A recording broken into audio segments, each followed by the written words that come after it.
Hello बच्चों, कैसे हैं आप सभी। आज हम लोग अरिथमेटिक प्रोग्रेशन के एमसीक्यू सॉल्व करेंगे। चलिए देखते हैं। The next term of AP, हमें एपी गिवन है √18, √50, √98। तो हमें नेक्स्ट टर्म क्या होगी बतानी। तो हमें पता है हम √18 को 3√2 लिख सकते हैं। आप एलसीएम लेके निकाल कर देख लीजिएगा। √50 को हम लोग 5√2 लिख सकते हैं। 98 को 7√2। ठीक, अब नेक्स्ट टर्म हमें बतानी है। तो हमें क्लियरली पता है ए इक्वल हमारा आ गया 3√2। डी हमारा हो जाएगा 5 में से 3 गया तो 2√2। तो जो नेक्स्ट टर्म हो जाएगी वो हमारी हो जाएगी फोर्थ टर्म निकालनी है। और वैसे क्लियर दिख रहा है तो दो का डिफरेंस और √2 साथ में, तो हमारी नेक्स्ट टर्म हो जाएगी 9√2। ठीक है, अब 9√2 मतलब 9 9 से 81, क्योंकि 9 अंदर जाएगा इंटू 2, है ना। ठीक, 81 में हम 2 से मल्टीप्लाई करेंगे तो क्या होगा 162। ठीक है, क्लियर। रूट के अंदर हमारा आया 162।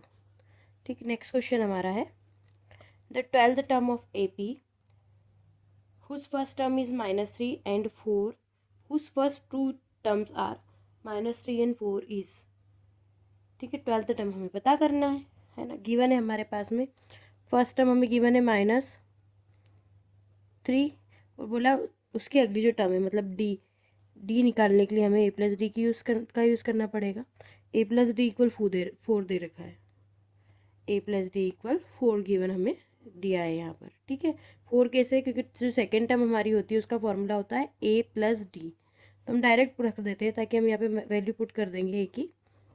d इक्वल हो जाएगा 4, -3 + d इक्वल 4 हो जाएगा। d इक्वल हो जाएगा हमारा 7। ठीक है, अब उन्होंने हमें 12th टर्म निकालना का बोला है, मतलब a12 हमें निकालना है, जिसका फॉर्मूला होता है a + 11d, a - 3 + 11 × 7। तो -3 + 77, 77 में से अगर हमने 3 सब्ट्रैक्ट किया है तो 74 के प्लस माइनस माइनस 74 आंसर। ठीक है, थोड़ा कुछ गलती हो जाए तो बता देना यार कमेंट में। अगला है the 7th term of from the end से 7th टर्म, और ये भी ये गिवन है। तो ए हमारा यहाँ पे हो जाएगा 107, डी हमारा हो जाएगा, अब ये हमें पता नहीं है तो हम आगे से निकालेंगे। 11 में से 7 गया तो कितना बचा हमारे पास में, 11 में से 7 को हमने सब्ट्रैक्ट किया तो 4 बचा, है ना। 4 क्लियरली दिख रहा है 4 बचा है, लेकिन हमको लास्ट से निकालना है। तो जो 4 है उसे हम लेंगे -4। अब डी को नेगेटिव कर दो, या फिर जो आपका ए एन का फॉर्मूला है a + n - 1 d, यहाँ पे माइनस कर दो, एक ही बात है। ठीक, तो हमें निकालनी 7 टर्म, तो a7 हमारा हो जाएगा a इक्वल हो गया 107 प्लस 7 - 1 6 इंटू -4, 107 - 24। ठीक, 83 is answer. Clear. Next question है if the common difference of an AP is 7, तो a25 - a21 का डिफरेंस आपको का डिफरेंस आपको पता करना है ना। a25 - a21 का डिफरेंस। ठीक, हम m - an का एक फॉर्मूला जो आप लोग लर्न कर लेना, ये होता है हमारा m - n d। क्लियर, तो आपको MCQ करने में इजी रहेगा।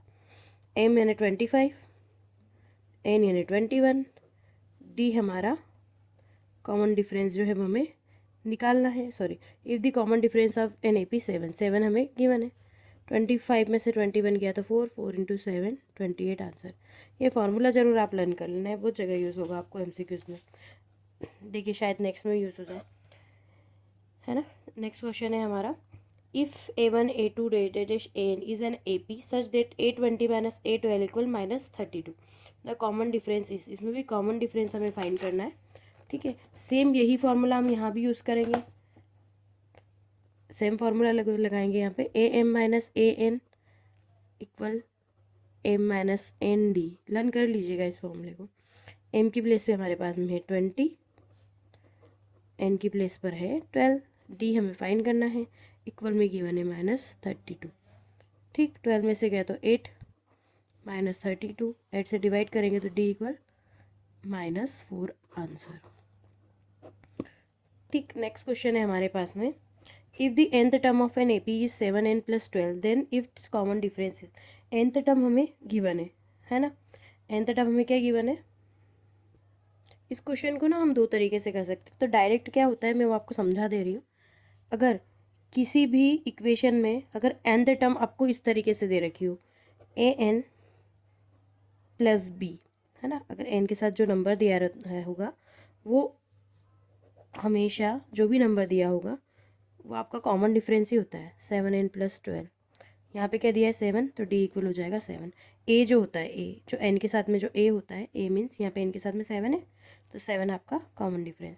अगर ये मेथड नहीं समझ में आती है तो सेकंड आपके पास करने को है ही सही, an-1 ये एक फार्मूला होता है d निकालने का, R.D. शर्मा में गिवन है फार्मूला, NCERT बुक में नहीं दिया है। an मतलब हमारी nth टर्म जो हमें दे रखा है 7n, जगह कम है 12, क्योंकि मुझे लगा था सिर्फ डायरेक्ट ही समझाऊंगी बट किसी के दिमाग में ऐसा नहीं आया एकदम, तो n-1 माइनस प्लस माइनस यहाँ माइनस हो जाएगा 2, d इक्वल 2 से 2 cancel, 7n minus 7n plus 7 cancel, तो d इक्वल से देखिए आ गया। तो ध्यान रखना अगर किसी चीज़ में nth टर्म गिवन है आपको an प्लस बी के फॉर्म में, तो जो आगे लिखा होता है वो d होता है, हमेशा होता है। अगला क्वेश्चन ऐसा ही है, उसमें मैंने डिटेल्स पहले ही लिखा है, मैं ऐसे ही करवाने वाली हूँ direct. If the sum of nth term of an AP is Sn 3n square plus 4n the common difference, इसमें भी कॉमन डिफरेंस निकालना है लेकिन यहाँ सम की बात की है। तो अगर सम आपका Sn equal an square plus bn इस फॉर्म में दे रखा है, तो जो भी a होता है उसका जो डबल होता है सम वाले क्वेश्चन में a का डबल जो होता है वो d होता है, देखिए, है ना। If the sum of Sn term n term का जो सम अगर आपको an स्क्वायर प्लस bn इस फॉर्म में दे रखा है, यहाँ हमें क्या दे रखा है Sn equal 3n square plus 4n, तो हमारा जो a है ये a है, पीछे भी है, तो जो a है d इक्वल 2 है, ये फॉर्मूला होता है, तो d हमारा हो जाएगा 2 इंटू 3 मतलब 6। ठीक, आप इस वीडियो को ज़रूर शेयर कीजिएगा, अपने दोस्तों के भी काम आए चीज़ें, और मेरा चैनल भी सब्सक्राइब करवाइएगा, मेरे भी काम आए।